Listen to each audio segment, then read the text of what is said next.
आज पावन पुण्यतिथि है। इस अवसर पर भारत माता के लिए उनके किए गए योगदान,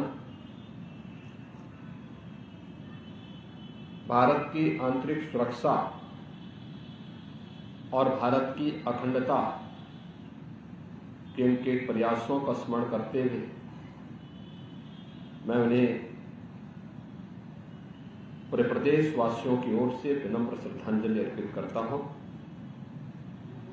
आज के इस कार्यक्रम में उपस्थित प्रदेश सरकार में मंत्रिमंडल के मेरे सहयोगी, प्रदेश में समाज कल्याण विभाग के मंत्री श्री एस सी मुर्मू जी, लखनऊ की महापौर श्रीमती सुषमा करकवाल जी, माननीय विधायकगण श्री अवनीश सिंह जी, उमेश द्विवेदी जी, लालजी प्रसाद निर्मल जी, रामचंद्र प्रधान जी, अमरेश कुमार जी, शशांक वर्मा जी, आशीष सिंह जी, आज के इस कार्यक्रम में उपस्थित इस कार्यक्रम के आयोजन समिति के अध्यक्ष श्रीमती राजेश्वरी देवी वर्मा जी, श्री डी.एम. कटियार जी, दिनेश सचान जी, डॉक्टर इंद्रेश्वर वर्मा जी, आयोजन समिति के सभी अन्य पदाधिकारीगण और उपस्थित बहनों और भाइयों, आज हम सब यहां पर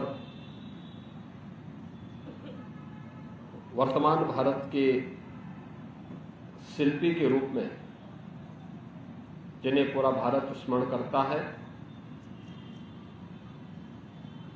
लौह पुरुष सरदार वल्लभ भाई पटेल जी का स्मरण करने के लिए, उनके व्यक्तित्व और कृतित्व से प्रेरणा प्राप्त करने के आज के इस कार्यक्रम के उद्देश्य से यहां पर एकत्र हुए हैं। पूरा भारत जानता है, देश की आजादी के आंदोलन में लौह पुरुष सरदार वल्लभ भाई पटेल जी ने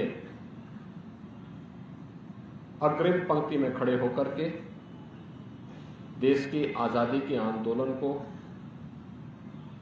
एक नई दिशा देने के लिए उस समय के नेतृत्व के साथ मिलकर के बढ़ चढ़ करके भाग लिया। तो गुजरात के आणंद के पास एक छोटे से गांव में पैदा हुए। एक सामान्य किसान परिवार में जन्म लेने, प्रारंभिक शिक्षा भी मां के सानिध्य में ही घर पर ही संपन्न करने के उपरांत उच्च शिक्षा के लिए वे इंग्लैंड गए। वहां से लॉ की उच्च शिक्षा प्राप्त करने के उपरांत भारत आए, लेकिन देश के अंदर आजादी का आंदोलन उस समय चरम की ओर बढ़ रहा था।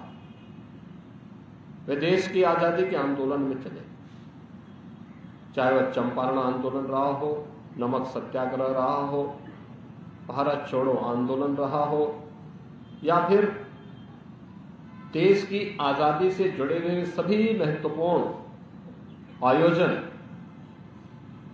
उन आंदोलनों में बढ़ चढ़ करके भाग लेकर के भारत छोड़ो आंदोलन के दौरान उन्हें जेल की यातना भी झेलनी पड़ी थी। उन्होंने एक और देश की आजादी के इस आंदोलन के साथ बढ़ चढ़ करके भाग लिया, दूसरी तरफ अन्नदाता किसानों की समृद्धि के लिए, उनके उत्थान के लिए अनेक प्रकार के अभियान भी, जन जागरण के अभियान भी उस दौरान उन्होंने चलाए। आज जो हम लोग गुजरात के अंदर सहकारिता के मजबूत आंदोलन को देखते हैं, इसकी पृष्ठभूमि में भी सरदार वल्लभ भाई पटेल जी का विजन है, जो आज वहां के हर अन्नदाता किसान को समृद्धि की एक नई ऊंचाई तक पहुंचाया है। बहनों और भाइयों, 1947 में देश आजाद होता है। 1946 में देश का संविधान सभा का गठन होता है। संविधान सभा के प्रमुख सदस्य के रूप में, स्वतंत्र भारत के पहले गृह मंत्री के रूप में उन्होंने न केवल देश के एकीकरण के वर्तमान अभियान को एक नई ऊंचाइयां प्रदान की, 563 से अधिक रियासतों को भारत गणराज्य का हिस्सा बनाया। आज जो भारत हम देख रहे हैं, यह सरदार वल्लभ भाई पटेल की ही सूझबूझ का परिणाम है।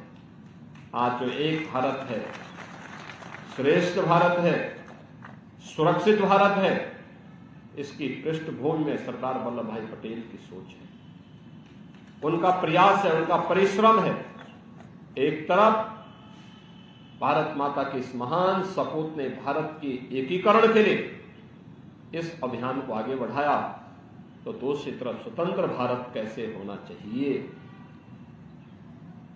गुलामी के कालखंड में जिन मान बिंदुओं का अपमान हुआ था, उनकी पुनर्स्थापना का कार्यक्रम कैसे होना चाहिए।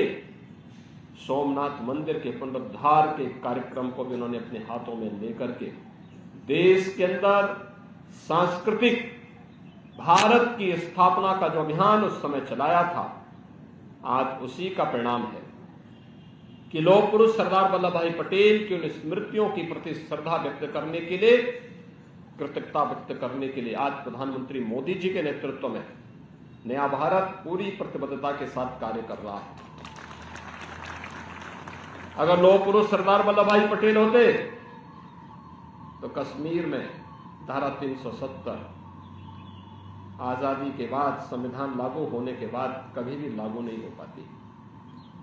लेकिन छद्म रूप से जिन लोगों ने धारा 370 को डाल करके एक भारत श्रेष्ठ भारत के मार्ग में बैरियर खड़े किए थे, हम सब आभारी हैं। प्रधानमंत्री मोदी जी ने 5 अगस्त 2019 को कश्मीर में धारा 370 को सदैव के लिए समाप्त करके आतंकवाद की नींव को सदैव के लिए समाप्त कर दिया।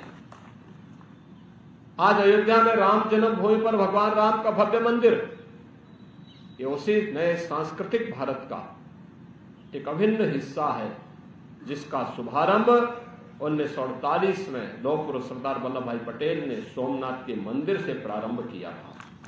आज के इस अवसर पर भारत माता का यह महान सपूत 15 दिसंबर 1950 को अपनी भौतिक काया से हमारे बीच में नहीं रहा। पूरा देश स्तब्ध था।